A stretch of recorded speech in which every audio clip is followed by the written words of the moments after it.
Hello, good morning, and welcome to This Date in History, also known as TDH. This show is all about the events that occurred to date in years past, both recognized by actual historians, but mainly things that we personally find intriguing enough for us to bring to you. The sources of this information come from the smart device application Today in History, What Happened Today in History, historical calendar, and the website onthisday.com. For links to those sources, the music, and anything else potentially interesting that we might also gather throughout the show, check the underbar of the description below. Anyway, I am Aoxander, and you, of course, are you. Today is Friday, also known as Friday, August 19th, 2022. What am I doing with my fingers? Anyway, what happened on this date in history, you may ask? Well, I will tell you. Starting us off in the year 43 BC, Octavian, later known as Augustus, compelled the Roman Senate to elect him consul. And doing a significant time jump, jumping up into 1274, Edward I was crowned King of England at Westminster Abbey after returning from the Ninth Crusade. Dang. And there was like 13 crusades or something. Actually, let's see here. How many crusades were there? There were 8.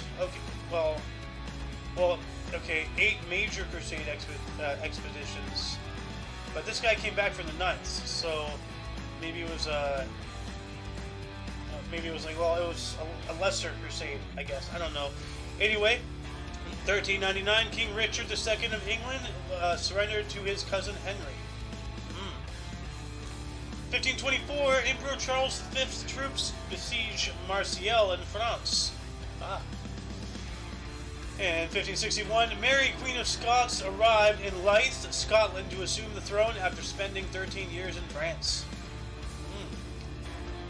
1587, Sigismund III became King of Poland and the Grand Duke of Lithuania. Oh, cool.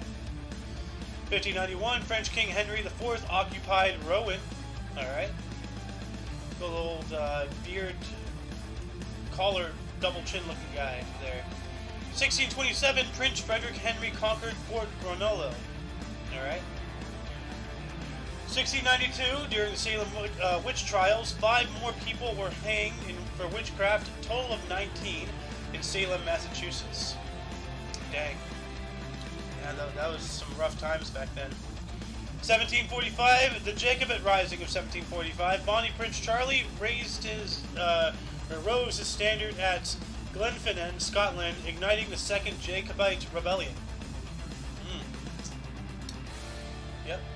1772, King Gustav III seized effective control of Swedish government and restored full power of monarchy, which had been subordinate to Parliament since 1720. Sounds like a takeover right there. 1791, Benjamin Banneker he sent a copy of his almanac and wrote a letter to Thomas Jefferson criticizing his pro-slavery stance and requesting justice for African Americans using language from the Declaration of Independence. Yeah, so even back then, well, I don't know, I've been getting conflicting things, because when they wrote this, they were trying, slavery, they didn't look at back then as we do as we do today. We look at it as a racial thing. Slavery was just part of life, but they were trying to, they were taking the first steps towards getting rid of it, towards slavery abolition. But this suggests mentality was otherwise. So I don't know. So with so many places online being controlled by the left, and that mentality and everything that goes along with it. They are trying to actively, rewrite and change history. So what if this article straight up is a lie? So I don't know. It requires a further investigation. We have a coup d'etat in 1821, a failed liberal coup against French King Louis the 18th. They're talking about liberals. Here we go. 1839, details of Louis Daguerre's first practical photographic process were released in Paris. The invention of photography. 1887, Dmitry Mendeleev made a solo ascent by balloon to an altitude of 11,500 feet, or 3.5 kilometers, above Klin, Russia, to observe an eclipse. Pretty cool. 1905, Russian Tsar Nicholas II installed Imperial Duma without legislative powers. What's that? Let's see here.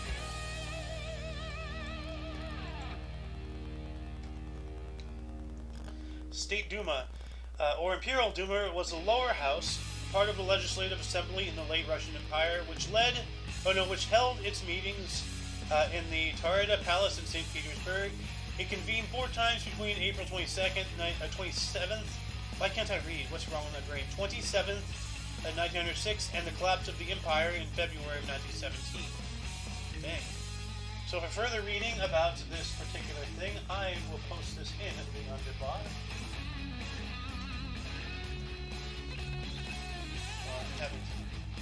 There we go. And I forgot to change what the actual name of the picture is. So hold on. There we go. Pictures. There we go. Let's see. Alright. What else happened on this date? 1914. Elmer Rice's play On Trial premiered in New York City. Oh, that's a cool hat. Look at that. I want that hat. The hat looks like it's too big for his head. Looks like a kid wearing his dad's cap or something. 1914, in a message to the Senate, U.S. President Woodrow Wilson urged the U.S. people to be neutral in fact as well as name. Yeah, while we were sending supplies to the Allied powers. Okay. 1918, Irving Berlin's musical Yip Yip Yap Hank premiered in New York City. Was this guy Aang or something? Like, Yip Yip! Let's go, Appa! 1921, Detroit's Tiger Ty Cobb was forced to get 3,000 hits against Boston Red Sox, the youngest ever. Nice. I'm wondering, based off of the word now, I believe it's 3,000 hits, period. Not 3,000 hits specifically against that one team. So, but yeah. 1922, U.S. National Championship Women's Tennis, Germantown Country Club in Pennsylvania. Oh, the good old P-head. Mola Bjurstedt Mallory defeated Helen Wills Moody 6-3, 6-1 for her 7th U.S. single crown. Nice. Yeah, no, I'm not saying that she has a pea head. I'm saying her head looks like a pea, a fruit. Vegetable. Wow. I'm stupid. Peas are not a fruit. What the hell? Anyway, 1941, Romania annexed the Transnistria territory from the Soviet Union after Operation Barbarossa. 1942, Winston Churchill visited Field Marshal Montgomery's headquarters in Burj Al Arab. That has to be somewhere in northern Africa. Yeah, 1942.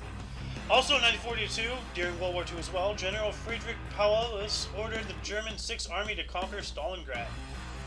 Yeah, and that battle lasted for a long time. Siege of Stalingrad, one of the longest and bloodiest, sieges and battles in all of the history of ever. Not just World War II, it was a rough.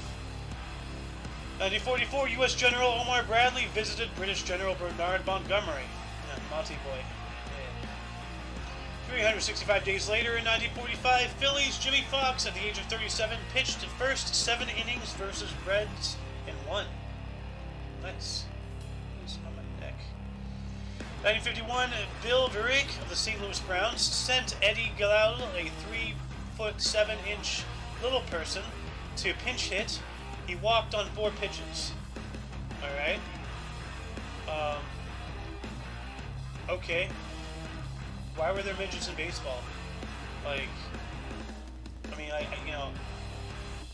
That'd be interesting watching an all little people version of sports. I'm sure that exists somewhere. God, I sound like Eric Cartman right now. 1953, democratically elected Prime Minister of Iran, Mohammad Mossadegh, was overthrown in a coup orchestrated by the United Kingdom under the name Operation Boot, and the United States under the name the TPAJAX Project. TPAJAX Project. Okay. Well, that's not cool. What are we doing with meddling with the affairs of other nations? That's not cool. 1954, U.S. Ralph Bunche named Undersecretary of the UN. Alright. 1955, Winds Radio of New York City announced it will not play copy white cover versions of R&B records. DJs play Fat Domino's Ain't That a Shame, no Pat Booms. Not Pat Booms. Okay. That's that's racially motivated one way or another, but yeah. 5 years later, in 1960, U.S. CIA pilot Francis Gary Powers, convicted of spying by USSR, the U-2 incident, sentenced to 3 years in prison plus 7 in a labor camp. He served 17 months before being exchanged for a captured Soviet KGB spy.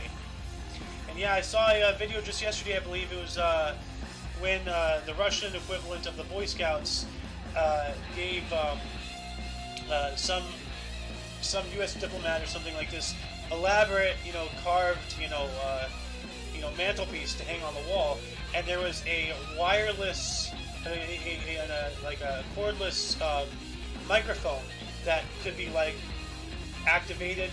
It's a whole thing. Like, actually, let me see if I can look it up. I'll post this video on the underbar. Soviet Boy Scouts troll.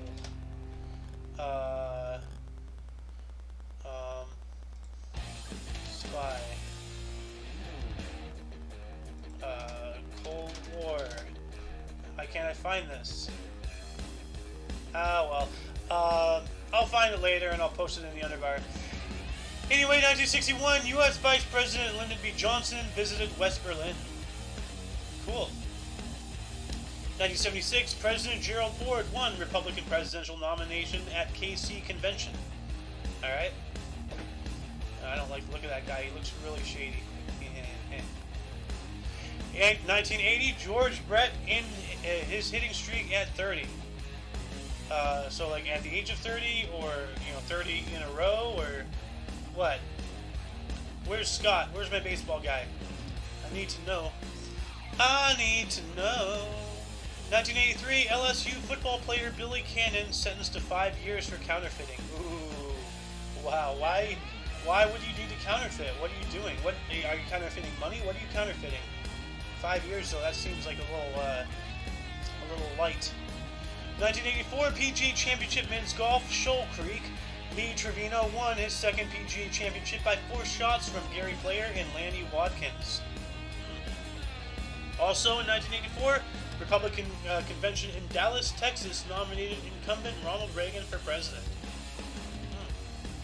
365 days later, in 1985, following the Rubicon speech 4 days earlier, Archbishop Desmond Tutu snubbed P.W. Botha's invitation to attend the meeting to discuss the role and actions of the police and security forces in South Africa. Dang. 1988, New York Rangers signed ex-Canadian great Guy Lafleur out of retirement. 1991, conservative members of the Communist Party of the Soviet Union attempted to depose Mikhail Gorbachev in a coup d'etat. Good old scar head, or birthmark head, or whatever. He had some kind of thing on his head. It certainly wasn't hair. 1995, Mike Tyson returned to the ring after serving 3 years in prison and disqualifies Peter McNeely in 89 seconds. Wow. 1999, in Belgrade, tens of thousands of Serbians rallied to demand the resignation of Slobodan Milosevic as president of the Federal Republic of Yugoslavia. 2001, Canadian Open Women's Golf at Angus Glen Golf Club. Annika Sorenstam won by 2 from Kelly Robbins. Also 2001, German Ferrari driver Michael Schumacher won the Hungarian Grand Prix at the Hungaroring to clinch his 4th F1 World Drivers' Championship and equal Alain Prost's record of 51 Grand Prix victories. 2004, U.S. swimmer Michael Phelps wrapped up the 200, 400-meter individually medley double at the Athens Olympic when he won the 200-meter, or when he won the 200-meter, in 1 minute 57.14 seconds, OR, whatever, ahead of teammate Ryan Loschet. 2008, The Fame debut album by Lady Gaga was released, later to receive Grammy Award Album of the Year and the Best Electronic/Dance Album of 2009. She just doesn't look right in that picture. Like, something wrong with her face. It's weird. Like, I don't know. 2014, NASA satellites took photos showing the eastern basin of the Aral Sea had for the first time completely dried up. Yeah. Massive, horrible thing. There's hundreds of boats just scattered across the desert over there now in what used to be water. Awful. Entire fishing industries, entire economies, entire towns just gone. Cities gone. Just awful. 2018, Novak Djokovic defeated Roger Federer 6-4, 6-4 in the final of the Cincinnati Masters to become the first player to win all 9 Masters 1000 tennis tournaments since the series started in 1990. So 28 years, finally somebody did it. Also in 2018, Rudy Giuliani, U.S. President Donald Trump's lawyer, claimed in an interview with NBC Chuck Todd that truth isn't truth. Wow. What is? You know? 2019, just 3 years ago, Sudanese ex-president Omar al-Bashir admitted he had received $90 million from Saudi Arabian royalties at the start of his corruption trial in Khartoum.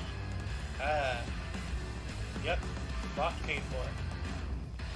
Anyway, before we move on into births and deaths, were there any articles that you found specifically interested, or interesting? Start a dialogue. Leave a comment in the comment section. Let's talk about stuff and whatnot. Moving on into births, we have John Flamsteed, born on this date in 1646. He was an English astronomer and the first astronomer royal, born in Denbigh, England, dying in 1719. Okay. And in 1851, we have Charles E. Hires, was an American pharmacist, inventor, and manufacturer of the Hires root beer beverage, born in Illisinboro, Pennsylvania, dying in 1947. I might have some root beer after this. I have some Dr. Shasta right here. It's still cold. No. 1871, Orville Wright, an American aviator, one of the Wright brothers, born in Dayton, Ohio, dying in 1912. Dang, so... Wow, he was only 40-something years old. If that. 39? Wait, what? Died in 1948.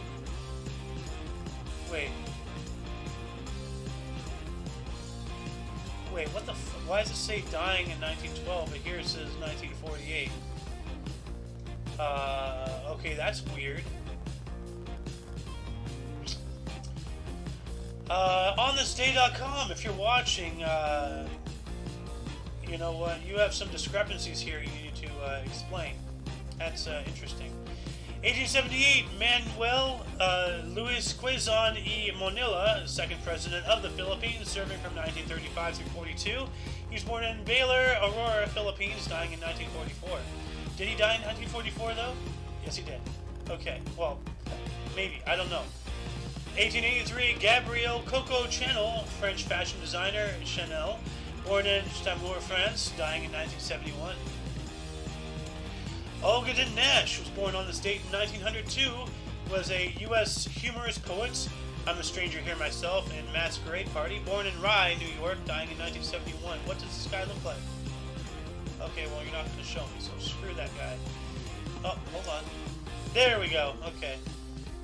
1919, in the year 1919, Malcolm Forbes, a U.S. publisher of Forbes magazine, born in Brooklyn, New York, dying in 1990. This must be the founder, Malcolm Forbes, but it says publisher. Oh. Let's see here. Publisher of Forbes magazine and known as a promoter of capitalism. Okay. Alright. Well. 1931, Bill Schumacher, a U.S. Racing Hall of Fame jockey, 8,833 career victories, Kentucky Derby 1955, 59, 65, 86. Born in Fabens, Texas, dying in 2003. Bill Clinton, born on this date in 1946, actual name is William Jefferson. He was a 42nd U.S. President, a Democrat in 1993 through 2001, born in Hope, Arkansas. Dang. Yeah, there's a lot of stuff wrong with everything about this guy, and especially his wife. So, then we have Satya Nadella, 1967, an Indian U.S. businessman, current CEO of Microsoft, or was the CEO of Microsoft at least, born in Hyderabad, India. And Matthew Perry, 1969, Canadian-U.S. actor Chandler Bing on Friends, born in Williamstown, Massachusetts. So what makes him a Canadian? Did he get Canadian citizenship at some point? Christina Perry, 1986, U.S. singer-songwriter, Jar of Hearts, born in Bensalem, Pennsylvania. And then moving on to the deaths, we have Augustus Caesar, died on this date in the year 14. Gaius Octavius, he was the first Roman emperor from 27 BC to 1480, died at the age of 75. Dang. Then we have Blaise Pascal, passed away in 1662 on this date, 19th of August. He was a French mathematician, physicist, and a Christian philosopher. Pascal's law, Pascal's wager, died of a stomach tumor at 39. Well, what is Pascal's law? So let me look that up just for hee-haws. It is a principle in fluid mechanics given by Blaise Pascal that states that a pressure change at any point in a confined incompressible fluid is transmitted throughout the fluid, that the same change occurs everywhere. Okay, yeah, so universal dispersance. That makes sense. I'm adding this link into the underbar as well for any further reading for your pleasure. 1822, Jean-Baptiste Joseph D'Alembert, who was a French mathematician and astronomer, died at 72. And Claude Graham White, 1959, he was an English aviation pioneer who was the first to make a night flight, dying at the age of 79. The first one to fly at night. Alright. Groucho Marx, hey, the cigar guy, with the glasses. Julius, a U.S. comedian, Marx Brothers, and You Bet Your Life, died at the age of 86. I had some Groucho Marx glasses once. We have Linus Pauling, 1994, a U.S. chemist, engineer, and peace activist, dying at the age of 93. And then that concludes the show. Once again, you can check the underbar for any links you may find interesting, including but not limited to everything Omni Coalition. For your dose of past events daily, we stream every day at 10 in the morning Pacific time. For all of you and all of us, I am Aozander, and you are you. And until you catch us tomorrow, don't forget to look right and left at every intersection, rate 5 thumbs, and subscribe. Until then, toodles! Let's go, Brandon.